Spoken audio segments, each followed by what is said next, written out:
Most times when you see me in a video, you'll see a fighter right next to me. This time, this video is more so that people get to know a little bit about me. You see the poker table here to my right. You're in my man cave. I've enjoyed playing poker for coming up on 19 years now. I've played poker professionally or competitively for about 14 years. I've played in New Orleans, the World Series of Poker circuit events there. Me and some friends of mine, we played in the World Series of Poker in Vegas this last year. It may be a hobby, but I surround myself with highly competitive people that are very talented, and we all like to win. So whatever is something that, that we do, I'm going to be surrounded by people that don't take L's well. But for those that don't know me, my name is Abel Guillen. I've been in I would say, the fight game since 2011, so we're coming up on 11 years. The first fight I ever covered was Stephen Ocho Peterson, who will be fighting this Saturday, along with Miles Johns, who's another fighter that I've covered. But Ocho was fighting Alex Russ at XKO. Many of you here in the area know the Bussies. They did very well with XKO and Extreme Knockout. I was there at the gym at their beginnings, and now they've have grown. They've grown really, into like a really massive promotion. So they've, much respect to them. I started covering their events for North Texas Boxing. It was ex Alba, and he didn't have anybody covering MMA, so I covered boxing and MMA. And then LFC, Legacy Fighting Championships, under Mick Maynard. I saw a post where they needed a rider, and I jumped at it. I had already been to one of their amateur events where I first met Mike the Truth Jackson, and so I jumped at the chance. I talked to Mick, and so whenever LFC, Legacy Fighting Championships, came to Dallas, I covered those. I have not missed a Legacy event, an LFC or an LFA event in coming up on 10 years. I've seen a lot. I've seen a lot of amazing fighters fight here in the area. Some of the names that you'll know, Henry Cejudo, Holly Holm, Greg Hardy. You're talking Ocho. You're talking Miles Johns. You're talking Ryan Spann. I got to cover Eric Anders when he was with LFA, and he made the jump. So there's just so many fighters, so many people that I've covered. I hope I don't miss many as I record this video. But through my time, I've been able to speak with a lot of the Texas Combat Commission. I was around Uncle Dickie Cole before he passed. Extremely loving man. He was very serious about his boxing and about the commission. He wanted it run a certain way, and that's how it was. And nobody was going to doubt it, or nobody was going to question because it was Uncle Dickie's way, or it just wasn't going to happen. So we all respected that. He was the godfather of Texas Combat Commission. He gave me a lot of opportunities. I met Mr. Martinez. Mr. Arturo Martinez is an extreme professional.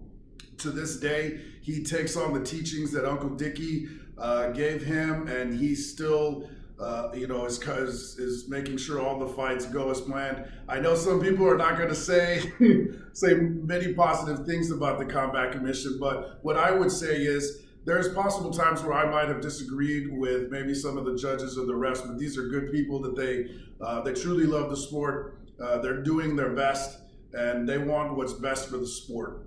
And most of them, spend their time doing it because they actually love the sport. They really want to succeed, and they're there to help grow the sport, just as the fighters and the promoters and all the other people that are around the fights. My time with LFC, with Legacy Fighting Championships, it was unreal, to be honest. I was around Mick Maynard. I was around Miss Maynard. They're an amazing family. My LFC family included Christian Sutton, Terry Hale, Colin Cantrell, River. There's just so many people, and I hope I don't miss all of them. But I still love them dearly. I don't get to see them as much. When the transition occurred in 2017, I was at LFA 1. that event to me will always stick out in my mind and in my heart. I've been around a lot of the fighters, so watching those fights, you could see the transition, you could see the level of talent that was coming through here. Right about that time, I was approached by a friend of mine, Stanley Rose, who opened a restaurant called Urban 8 Food Courts, who it lasted about 2 years before the pandemic. I think we all know, with the pandemic, things had to change. But I worked with him for close to 2 years, and Ocho and I ended up throwing watch parties, UFC watch parties. We had an amazing watch party for the McGregor fight and the McGregor Khabib fight. It was absolutely amazing. Ocho, just is a talker.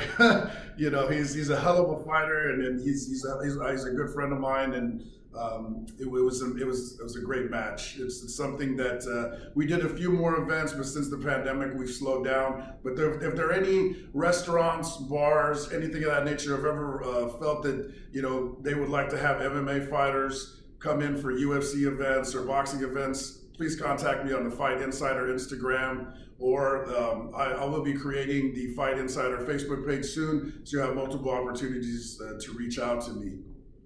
I'm also a Brazilian Jiu-Jitsu brown belt under Professor John Machado. I train at John Machado Brazilian Jiu-Jitsu Academy. I've been doing that for about 8 years. The best story about that is people call my jiu-jitsu padrino Don Turnage, who is a black belt and also runs his academy, the Martial Arts Laboratory, for about a year while we were covering fights, and he was a referee. He would ask, hey, well, come train with me. What I learned is that he wanted to teach me how to choke people, but he wanted to choke me first. Yes, much love to Big Don Turnage. All love to him. He's like family to me. Jiu-Jitsu has given me a lot of opportunities. I also have friends that started the Alliance Jiu-Jitsu Academy. That's Big Zeno McCoy and Big Dan. They're in Allen as well. Much love to them, because I've grown with them, and I'd like to see my brothers and all the people that have possibly affected my journey. I want to see them succeed. This page really started, and its creation began whenever I was about 8 or 9. The reason why I do this is because I watched I watched numerous fights. I've been watching boxing since I was in diapers. I watched boxing with my father, with my grandfather.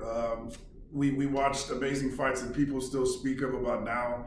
And at the time, that was the Julio Cesar Chavez, Mildred Taylor fight. I remember seeing all of the people around the ring and thinking, that's where I wanted to be.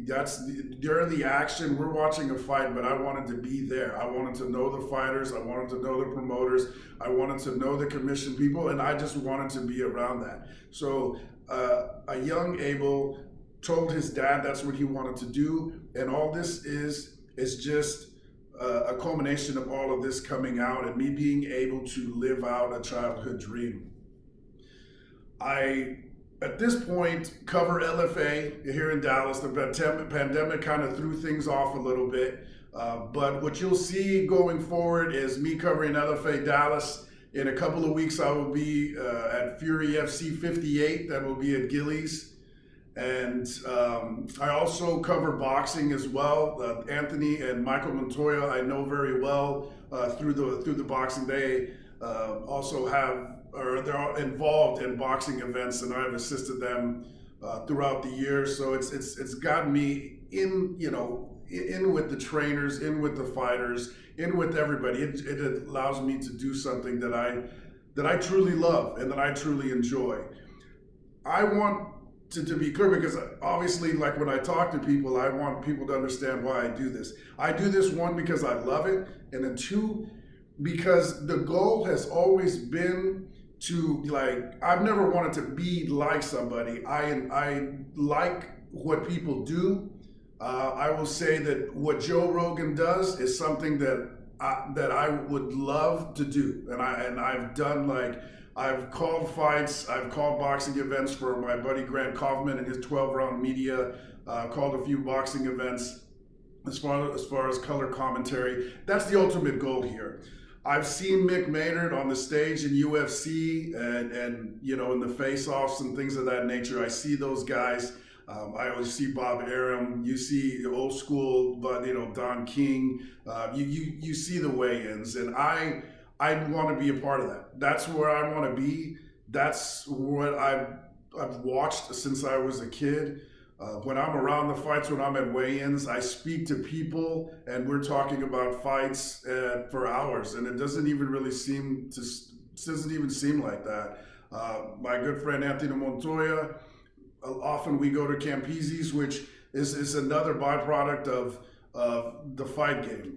My Campese family, their family with Lawrence Cole, with Uncle Dickie Cole, and I know like I have nothing but love, and they are my family. So being with them, getting to talk fights, getting to be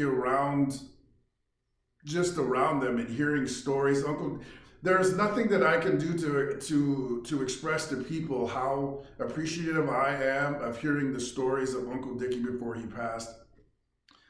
His stories are unmatched. There's not any person right now that could get close to it. He will be missed, but he left an indelible mark on the sport, MMA and boxing here in Texas, and he lived a hell of a life. So what I hope is that you guys join my ride, this journey of mine. I have a lot of my videos in the Legacy Fighting Championship YouTube page, and I have some in the LFA page, but then now I've created my own page, which is The Fight Insider on YouTube, and then The Fight Insider on Instagram. And soon here in the next week or two, or if not sooner, I'll have my Facebook page, The Fight Insider. So I will be interviewing fighters for Fury FC 58. I have some other ideas to get some people in front of the camera and get people to know some of these people like I know them. And I think that's what I want to portray. One, I want people to know these people like I do. Two, I do have a goal, and the goal is to continue to do this, to give the fighters that put their lives on the line, and then they give years of their lives for a dream to fight, whether it be in the UFC, whether it be on a big pay-per-view. They sacrifice a lot. So if I can shed some light on them, give them exposure, I feel that I am doing my job there. And then also ultimately, hopefully, like one day you'll see me calling a UFC event or a boxing event, whether it be Top Rank, any big fight. That's it. That's why you see me, and that's why you're listening to this video. So I really appreciate you. I wanted to keep it short and sweet. I'll have this pinned so when you see my interviews going forward, you'll know a little bit about me, and you'll know why you see my face. And I look forward to seeing you at the fights.